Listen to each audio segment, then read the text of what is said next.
Diketahui istri Verdi Sambo Putri Chandrawati diperiksa di Barreskrim Polri pada Jumat 26 Agustus 2022.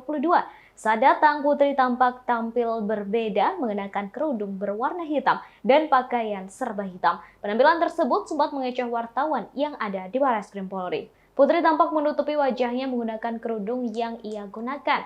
Istri Verdi Sambo tersebut juga menenteng sebuah tas besar di tangan kanannya. Ia berjalan menunduk menuju ke ruang pemeriksaan. Jumat lalu, Putri dijadwalkan diperiksa pukul 10 waktu Indonesia Barat, namun hingga siang tak kunjung tiba.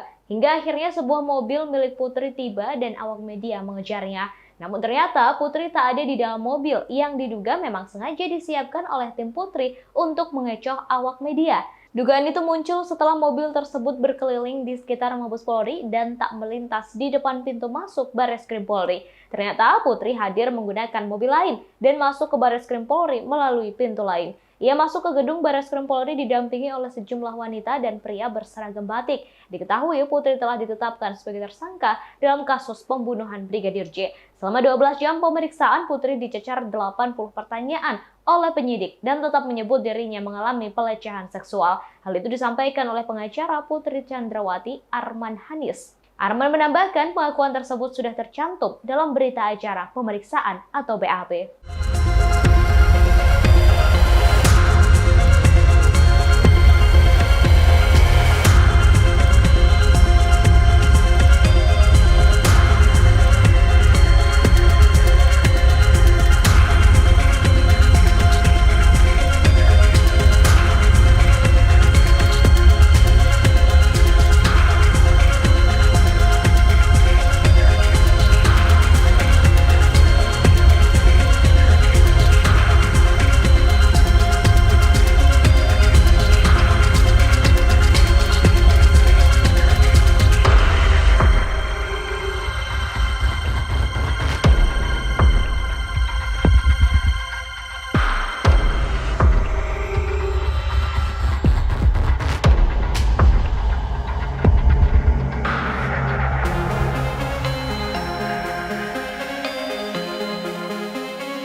Demikian informasi kali ini, terus saksikan kanal YouTube Tribun News untuk mendapat informasi terbaru lainnya.